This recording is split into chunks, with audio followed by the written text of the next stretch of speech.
The tabletop takeaway. Game mechanics on display. Three designers share the stage. Pick a genre and we'll play. The tabletop takeaway. Welcome back to the Tabletop Takeaway. I'm Charlie McCarran. I'm Trevor Muller-Hagel. And I'm Ananda Gunratna. And we are continuing our series on auction games with Cyclades. This was a game I played many years ago and hadn't busted it out in a while.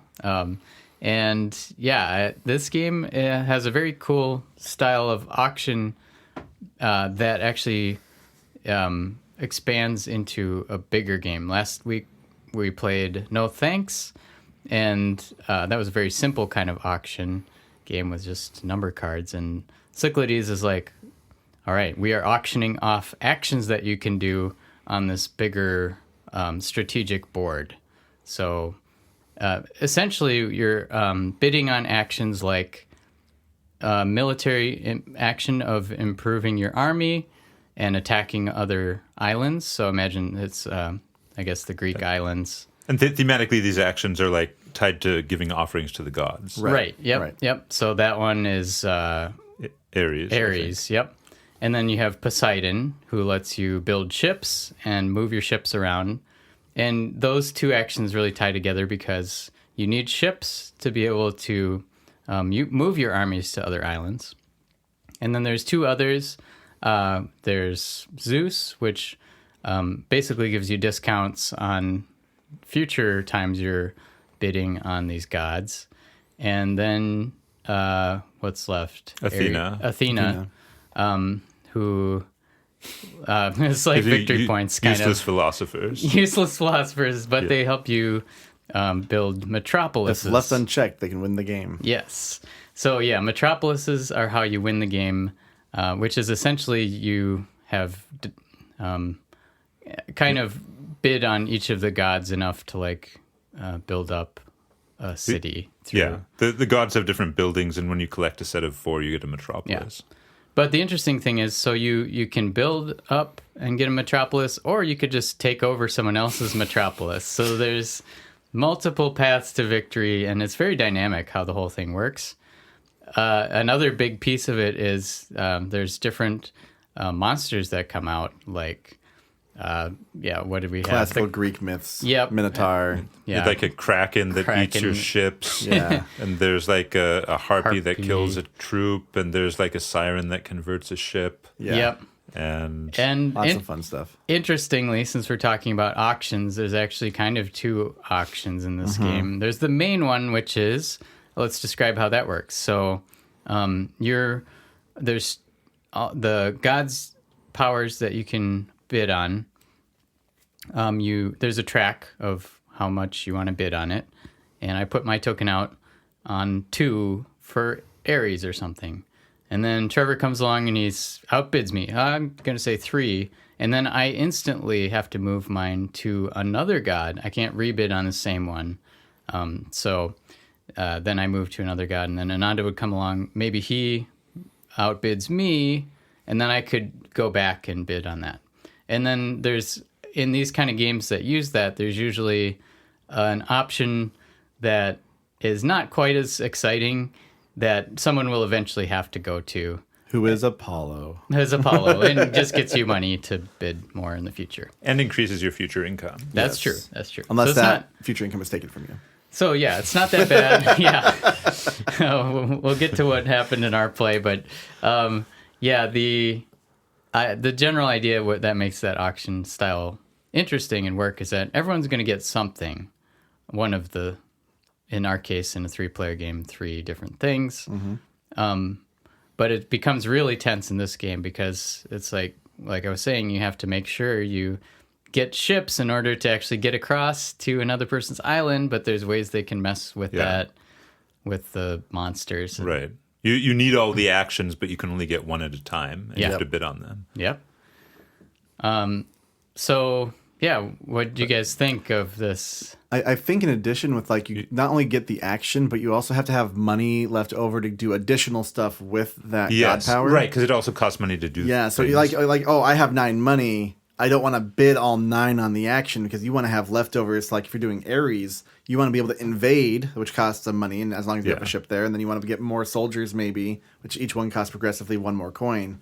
So like, it's a really interesting kind of dynamic. Like you want to bid as low as possible, but not to the point where everyone else takes it from you. And just as a quick aside, because you sort of teased that there was a second auction. Yes. Oh, the monster auction. Right. There's also a Dutch auction hidden in the game where the cost of a monster decreases each round until you buy it. It's almost like a Dutch market. But I don't know if it's still probably an auction because, like, it's not worth it to me at 4, so I'm going to wait until it goes down to 2. I think it's a pretty common thing, Dutch auctions and markets in games, where they just slide down and the price gets lower and lower until you take them, like in Suburbia or it's a very Small World, and it's a very simple thing to implement too. Yeah. And it's really nice. Very popular. Yeah. But getting back to the main auction, I have previously heard this described as an Evo-style auction, named after the 2001 board game Evo,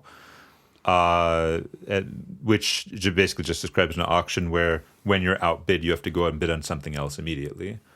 And what I think this type of auction does really well is it encourages you to lead with your best bid, because if you are outbid, you might not have another chance to get back to it. Yeah. As opposed to games where people sort of incrementally bid things up, which just takes forever. Yeah, you don't have bidding wars in this one, but and you might be able to get back to it if it perfectly works out for you. You might, but there's a pretty good chance you won't, and so players will generally lead with their best bid or the bid they think they can win with, as opposed to testing out the waters. Yeah. And oftentimes I've noticed that when there's only 2 people on the field, basically, the first person who's bumped will tend to do a very low bid on the other god with hopes that the other person will bump them to go back to the original thing they wanted to bid on in the first place. So it's really interesting kind of push and pull there. Yeah.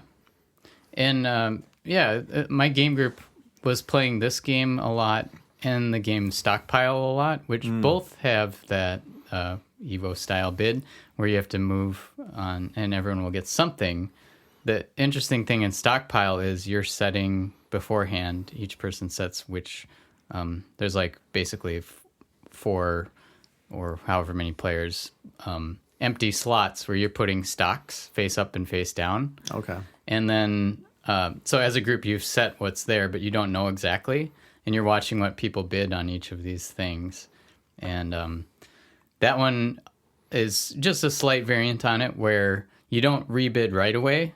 You go in turn order, and when it's back to your turn, if you've been outbid, then you move over to another spot, which I think is cool. But I was trying to think, like, why our game group really latched on to both of those at the same time, and we just really loved that auction idea. I think the idea, too, of, like, booting someone else from something, you kind of have a double benefit of them not getting something and you getting something. And there is something kind of nice about that. Sort of like the way that it's framed, where, I mean, in any auction, if you outbid someone, you're kind of booting them from a thing. But in this case, it's like, oh, you have to go to this other thing. Get out of here. Which like, is not going to be as good for them. Yeah. And so, like, but you're forcing them still to spend money. Yeah. Typically. Yeah. And so, like, And it's a funny interaction that happens in those things where, I don't know. It's just, especially, I think, probably all these kind of games are a little better with maybe 4 or 5 people. A little bit more chaos going on. Yeah, and more chances to rebid on stuff. Oh, sure. And push someone, see how high they'll go. And in Stockpile, the interesting thing is the money gets like exponentially higher as you keep bidding on things. Not just like in Cyclades, it's just however much, like 1 more at a time you want to do. Interesting. Yeah. Yeah.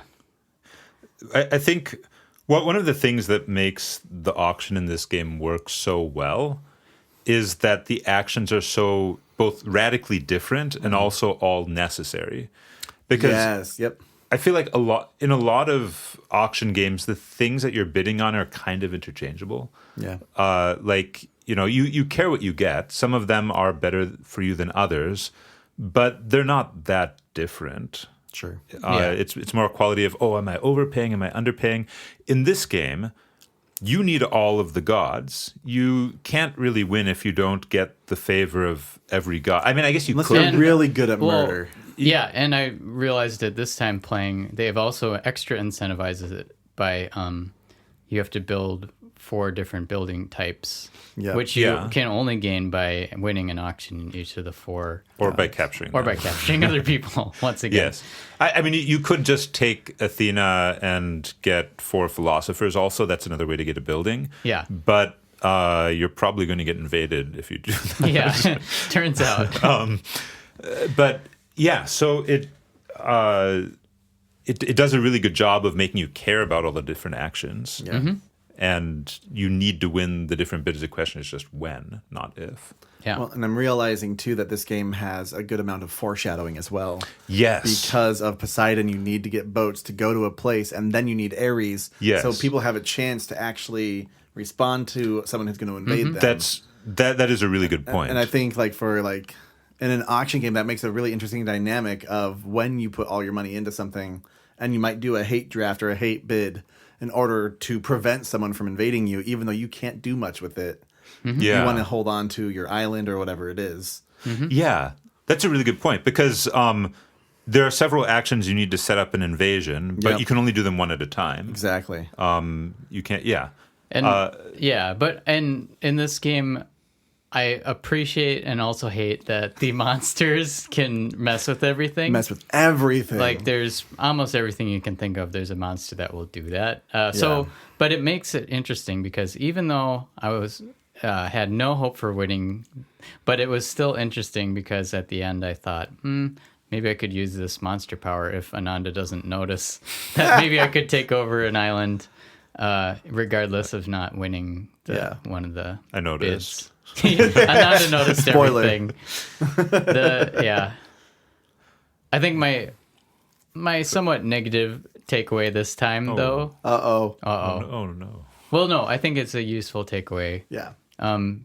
Is that in auction games, I think you really have to think about catch-up for people who are losing a lot of auctions, because this one in particular is a little bit brutal where whoever tends to get more money on the board, like if you win the auctions you're also probably going to make more money on the board. Yeah. Which And helps you win then more you'll win more auctions. auctions. And then and I think this if this was my first play of Cyclades, Ananda just swept us because of getting a lot of money on the board.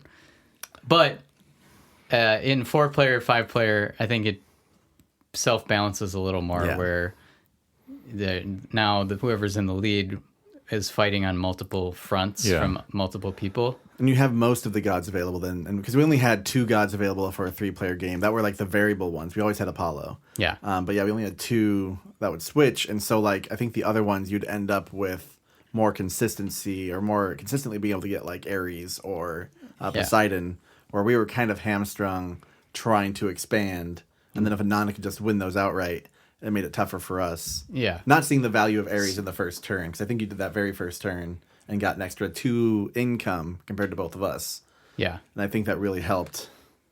So maybe my takeaway is if you have a game, just in general, like the closer you get to winning the game, it feels like your powers should diminish somewhat in some aspect, even though that's not necessarily the most fun. I don't know. And I think Make it harder to, part of the goal is that the players then self-balance, and so you do have like almost a kingmaker situation where it's us now against Ananda. Yeah, I mean, if you have any game where people can play politics, it will naturally balance itself to a certain extent. And the hard part was that the catch-up mechanic was tied to the number of islands that you controlled. And so basically Charlie couldn't engage that catch-up because he still had 2 islands, despite not getting a lot of income. Until he had 1. Until I had to invade him and destroy him so that he could get more income from Apollo. But it's just it was a funky solution for it. And I kind of agree. I think that it'd be fun to play around with that and see what other ways that you can do a catch-up or find ways that you don't necessarily need a blue shell, referring to Mario Kart, But like having something where the leader now has to do something extra for that second metropolis or something like that. Yeah, I mean, it's naturally difficult because money in auction games, liquidity, especially, is power. The more you have, the better you do, and the kind of rewards that you tend to give in auction games are things that'll get you more money. Right. Now, in this one, I will say most of the gods have a way to get you more money, except for Athena, who's useless, obviously. But the other I did gods, get a metropolis with Athena. I mean, like Zeus gives you a bunch of discounts. Ares lets you take over islands which have cornucopias. Poseidon lets you set up trade routes, and of course Apollo just gives you money. So there are ways to get money for all the gods, although some of them less than others. So no matter which god you're winning, unless it's Athena, you could use that to get money to different degrees. But on the other hand, if you're not able to do that effectively and you fall behind, then it's quite bad. Yeah, I think part of it too was the 3-player game. I think the balancing for it and how they like adjust for it makes it a slightly less enjoyable experience in a way, just because you don't have access to as many gods. And I think if they could have balanced that in a different way, and having like access to a minor god power if they're not out, like just something to kind of help you still get something that you really need instead of someone else just always stealing that from you every single turn, right? Through the auction. I think balancing the kind of roles or the kind of the auctioned items is really important, and finding ways to make it so that you're not completely excluded if someone gains complete control.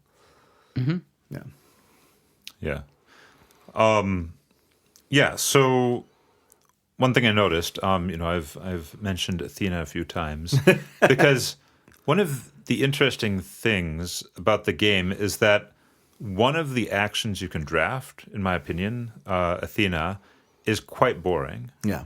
Like aggressively boring. Athena lets you take philosophers, and don't get me wrong, philosophers can get you a metropolis, Right.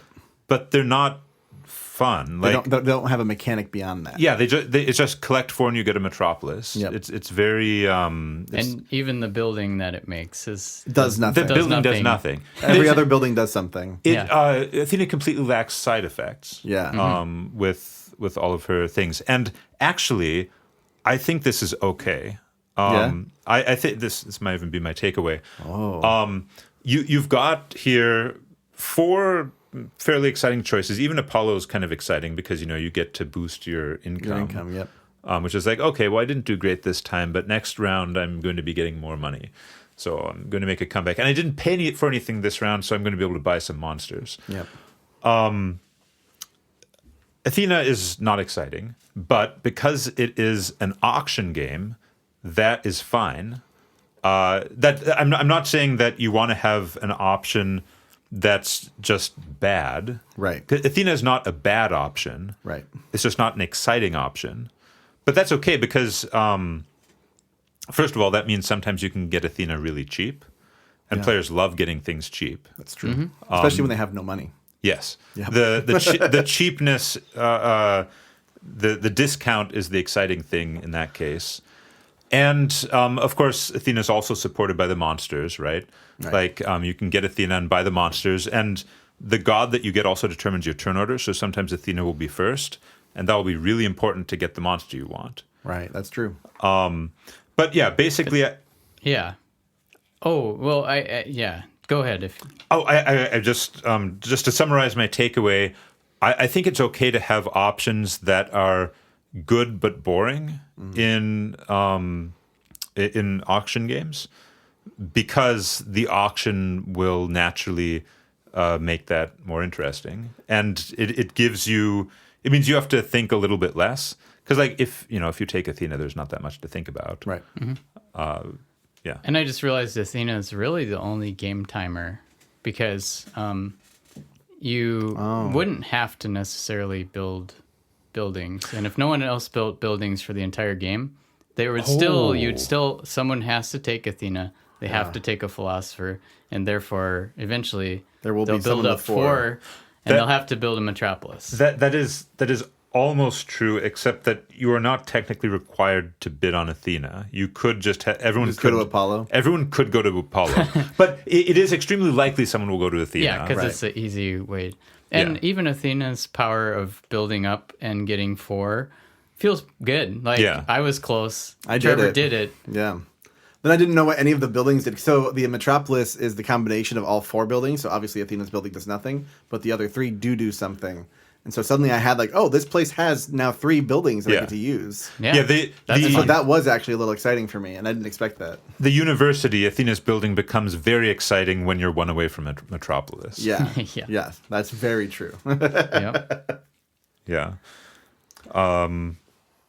Yeah.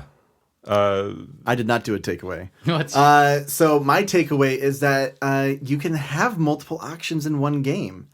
With between the Dutch auction and the normal auction, and I didn't never even considered that as a possibility. And this way, like, it's actually really engaging. The only thing I would probably change from Cyclades would be the temples reducing the cost of the monsters even further, because then well, they always cost 1, right? At least Each temple gives you a discount of 1 that you can use once per round. once per round. Yeah, that's so you good to can't know. use it on multiple monsters. Okay, so it's not like that makes sense. It's not every monster costs less. It's 1 monster costs less that round. Perfect. Yeah, but yeah, that's still very powerful, and that's awesome. That's a good feeling. But yeah, so I think having different types of auctions behaving slightly differently, I think that's really nice. Just don't make it overly complicated. Don't like have it be part of like the main thing for both of them or 3 of them Right. if you go 3. Because that sounds like it'd be overwhelming. But Well, if you like games with multiple different types of auctions in them, Trevor, I think you're going to like the next game that we have to Ooh, play. nice. foreshadowing. Yeah.